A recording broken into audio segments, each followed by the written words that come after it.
Alright, hello, we are Team 7143 and I'll be doing our demo for Sprint 1.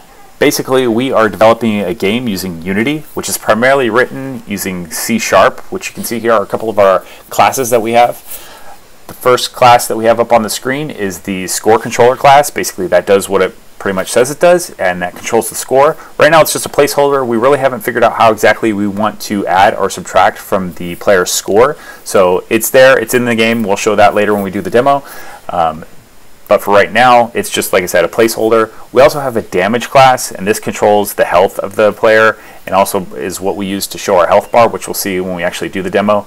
So, like I said, I don't want to show a whole lot of code because that's not really what the demo is about, but I just wanted to show that we are using Unity to develop our game, and that basically it's primarily using C# for the files and the classes. So we'll go ahead and pull up the game here.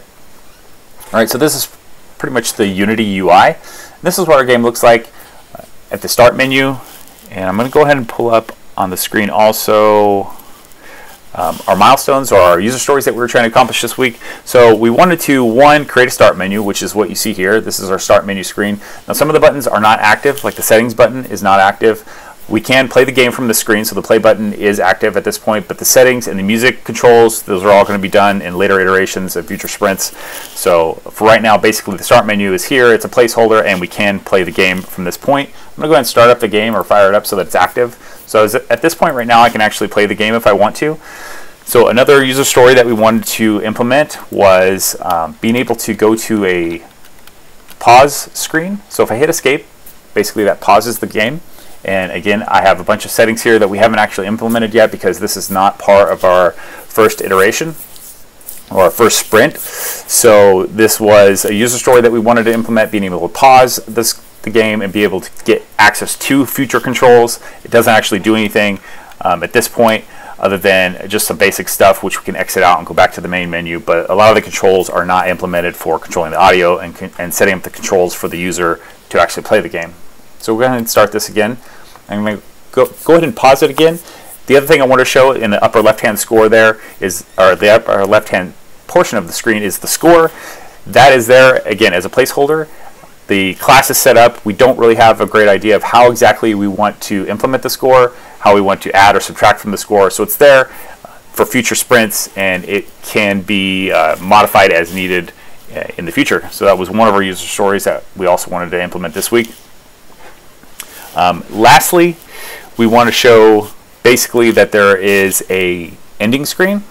So we're going to go ahead and continue the game. We do have some stuff in the game that we also wanted to show that wasn't necessarily part of the user stories this week, but you can see at the top there's a health bar there. So as the player is moving around and hitting we have our like flying eyeballs on the screen, their health is going down. So the player can obviously move around and try to dodge those as however they think they can.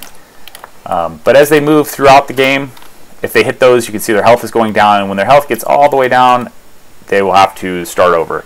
So basically they would hit try again. They can exit to the main menu, but we're going to go ahead and try again and see if we can't make it a little farther. There are some other collision objects on this level that we'll get to here in a second. So here you see this red block. Basically this red block will kick the user all the way back to the beginning of the level, and they'll have to start from the beginning of the level again. It's pretty much like an instant death kind of a thing.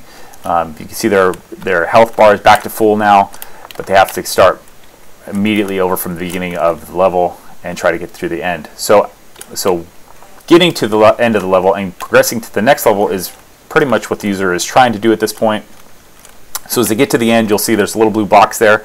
So that little blue box indicates that's the end of the level, and if they get to that point, at that point we would have another level ready to go. It's going to have more objects that they can collide with, more just more things on the screen for them to have to try to avoid or to get around. We haven't implemented any additional levels at this point, so we just have the one level. So basically for right now, when they hit the end of the first level, it takes them back to the start menu and they can play the game again, or basically just exit out at this point. So for this week, that's pretty much what we wanted to implement. We have the 3 user stories that we were accomplishing. In addition to actually just getting the game up and running, so we wanted to do the start menu, we wanted to do the score implementation, and we also wanted to implement the pause and the end screens. So all 4 of those user stories we met. and completed, and those are in the game. And so everything that we wanted to implement in our first sprint is there and actually working. So that's pretty much our demo for the week or for the sprint, and we'd like to thank you for watching.